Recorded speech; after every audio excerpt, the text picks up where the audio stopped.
Kemenpora kembali menggelar acara nonton bareng pertandingan Indonesia U23 melawan Irak untuk memperebutkan peringkat ketiga Piala Asia U23 2024. Acara digelar guna menggalangkan dukungan dari masyarakat Indonesia. Acara nobar secara gratis berlangsung di halaman gedung Kemenpora Senayan, Jakarta Selatan. Selain menampilkan pertandingan, terdapat juga hiburan dari musik tradisional hingga modern. Selain di Kemenpora, nobar juga digelar di Gelora Bung Karno. Nobar di GBK ini terbuka untuk umum alias gratis. Pihak panitia menyediakan 6 layar video tronton, tepatnya berada di area Ring Road depan official Garuda Store dan Plaza Utara GBK. Sementara Pemprov DKI Jakarta gelar nobar Timnas Indonesia di Monumen Nasional Jakarta. Lebih dari 15.000 masyarakat memenuhi kawasan Monas. Tim Liputan iNews melaporkan.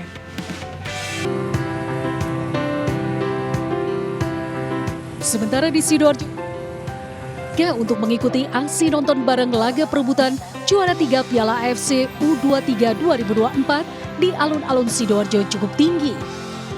Sejak jam 8 malam, ribuan warga sudah mulai mendatangi alun-alun untuk mengikuti acara nobar yang digelar Polresta Sidoarjo. Tidak hanya datang dari Sidoarjo, sejumlah warga dari luar kota seperti Pasuruan dan Gresik juga ikut datang ke alun-alun Sidoarjo. Dari Pasuruan datang ke sini? Iya. Terus datang sama siapa tadi? Sama saudara. Sama saudara ya. Tujuannya apa ke alun-alun Sidoarjo tadi? Ya, nobar. Nobar ya. Emang niat nobar di sini ya? Yang tentunya kegiatan nonton bareng ini dilaksanakan oleh Polres Sidoarjo dalam rangka mewujudkan ataupun bersama dengan masyarakat. Ribuan supporter dan warga berharap Indonesia bisa menang melawan Irak sehingga bisa menyabet juara 3 Piala AFC U23 tahun 2024 ini. Dari Sidoarjo, Jawa Timur, Pramono Putra, iNews melaporkan. Sementara itu pemirsa, seorang anggota TNI Angkatan Laut yang cekcok dan terlibat aksi pemukulan terhadap pengemudi mobil catering akhirnya sepakat untuk berdamai. Mediasi perdamaian keduanya terjadi di Mapolsek Cilengsi.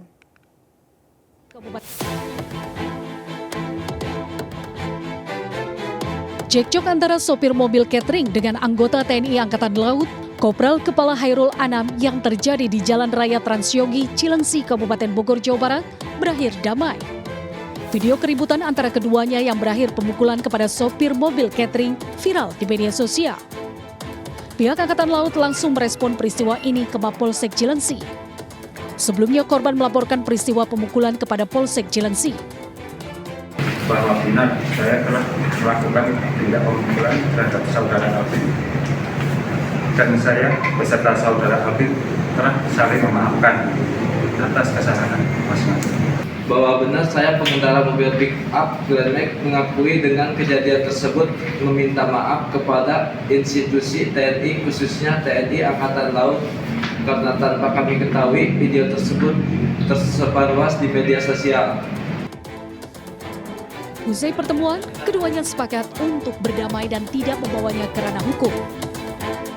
Dari Kabupaten Bogor, Cahayat Supriyatna, iNews melaporkan.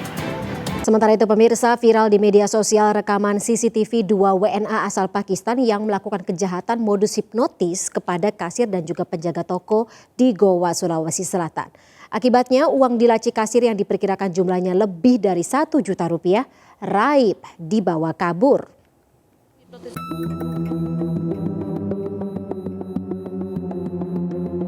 Rekaman CCTV merekam saat 2 orang warga negara Pakistan diduga pasutri melakukan kejahatan dengan modus hipnotis di sebuah toko di Kabupaten Goa, Sulawesi Selatan. Pelaku pria terlihat menghipnotis kasir dan mengambil uang sebesar lebih dari 1 juta rupiah di laci kasir. Sedangkan WNA wanita bertugas menghipnotis dengan mengalihkan perhatian penjaga toko. Usai mengambil uang di laci kasir, pelaku WNA pria langsung kabur, sedangkan teman wanitanya berhasil tertangkap oleh warga. Kedua korban baru sadar telah dihipnotis setelah pelaku wanita diamankan di rumah warga. Satreskrim Polres Goa yang mengamankan pelaku mengatakan, kedua pelaku awalnya berbelanja dan meminta menukarkan uang real miliknya di kasir. Namun tak berselang lama, penjaga toko tiba-tiba tak sadarkan diri dan membiarkan pelaku mengambil sejumlah uang di laci kasir. Pelaku yang disinyalir dari WNA Pakistan itu datang berbelanja dan setelah berbelanja mengajak kasir untuk menukar uang real dengan rupiah. Setelah mereka berinteraksi, kemudian pelaku ini terus memaksa penjaga toko untuk menukarkan uang tersebut. Meski diduga melakukan kejahatan hipnotis, wanita WNA tersebut telah menempuh jalur damai dengan pemilik toko dan telah dideportasi oleh petugas kembali ke negara asalnya. Dari Kabupaten Goa, Sulawesi Selatan, Bukma, iNews melaporkan. Pemirsa, akibat akses jembatan nyaris putus dan tidak bisa dilalui kendaraan roda 4 memaksa seorang ibu yang baru saja melahirkan di Kabupaten Padang Lawas Utara, Sumatera Utara terpaksa ditandu warga sejauh 1 km saat hendak pulang ke rumah. Usai melahirkan di puskesmas, seorang ibu di Kabupaten Padang Lawas Utara, Sumatera Utara terpaksa ditandu sejauh 1 km untuk menuju rumahnya. Hal ini disebabkan jembatan untuk masuk desa tidak bisa dilalui kendaraan roda 4 karena jembatan ambruk dan nyaris putus diterjang banjir 3 tahun lalu. Tidak ada jalan yang mudah dilalui selain jembatan yang ambruk nyaris putus ini. Warga berharap kepada pemerintah agar mau memperbaiki jembatan yang ambruk nyaris putus ini. Dari Padang Lawas Utara, Sumatera Utara, Abdul Rahman, iNews melaporkan. Pemirsa, evakuasi terhadap pengungsi erupsi Gunung Api Ruang terus dilakukan di Pulau Tagulandang, Kabupaten Kepulauan Sitarop, Sulawesi Utara. Sebanyak 171 jiwa warga pengungsi dievakuasi dengan menggunakan kapal bea cukai untuk dibawa ke Kota Bitung.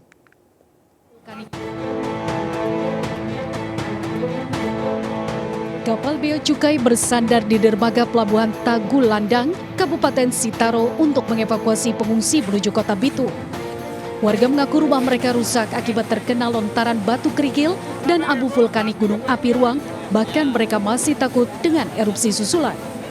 Tujuan kemana, Bu? Ke Bitung. Ke Bitung. Keluar Pulau Tagulandang. Karena orang takut karena tidak bisa tempat tinggal. Tidak bisa layak lagi tinggal. Karena Kondisi gunung sekarang ini. karena gunung meletus.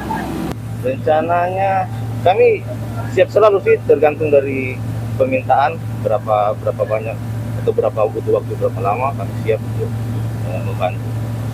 Kemudian bagaimana dengan kapasitas kapal ini? Kapasitas kapal ini untuk muatan orang kami maksimalnya 100. Kami sudah itu 100 orang. Kapal bea cukai ini merupakan satu dari 5 kapal yang mengevakuasi warga pengungsi di Pulau Tagulandang, korban erupsi Gunung Api Ruang. Dari Manado, Sulawesi Utara, Jeffrey Langi, iNews melaporkan. Pemirsa, banjir yang merendam sejumlah kawasan di Sampit, Kabupaten Kota Waringin Timur, Kalimantan Tengah kian bertambah parah. Sebagian warga mulai bersiap untuk mengungsi ke tempat aman atau tempat yang lebih aman dari genangan air.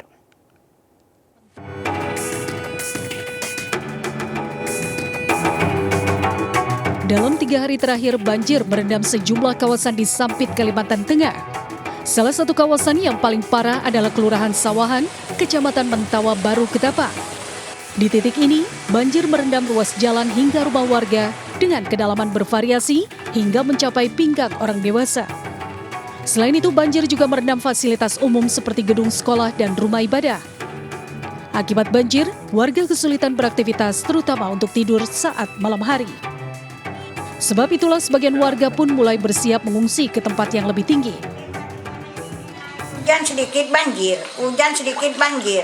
Mau dulu biar hujan labat dia ndak masuk ke ini, ndak biasa di halaman gitu aja. Tapi yang ini paling parah nih lah. Yang paling parah yang ini. Banjir yang melanda sebagian kawasan Sampit diperkirakan masih berlangsung selama beberapa hari ke depan. Hal ini seiring masih tingginya intensitas hujan di daerah setempat yang mengakibatkan beberapa anak sungai dan saluran drainase meluap.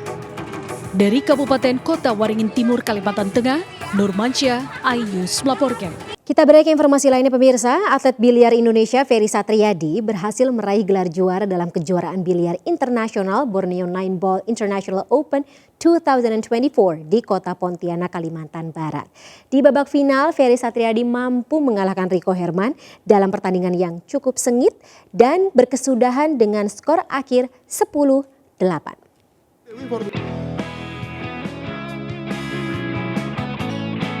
Babak final turnamen internasional Borneo Nine Ball International Open 2024 mempertemukan dua pebiliar handal asal Indonesia, Ferry Satriadi melawan Rico Herman.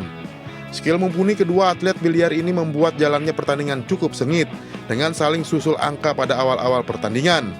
Namun Dewi Fortuna berpihak kepada Ferry Satriadi yang mampu menyudahi perlawanan sengit Rico Herman dengan skor tipis 10-8.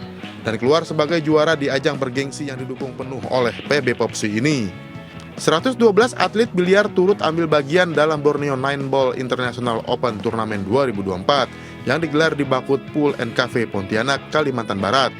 Tidak hanya atlet lokal, ajang bergengsi ini juga diikuti sejumlah atlet dari negara-negara tetangga seperti Malaysia, Filipina, Brunei Darussalam, dan Singapura. Dari Pontianak, Kalimantan Barat, Uun Yuniar, iNews melaporkan. Pemirsa, beragam cara dilakukan masyarakat dalam memperingati Hari Pendidikan Nasional 2024, utamanya di Kota Salatiga, Jawa Tengah. Berikut ini, di mana ribuan siswa Taman Kanak-kanak se-Kota Salatiga memperingati Hardiknas dengan menari bersama-sama. Menari massal yang diikuti 2.500 siswa TK ini bertujuan untuk menerapkan nilai-nilai universal yang membuat anak bahagia sehingga diharapkan dapat meningkatkan minat belajar.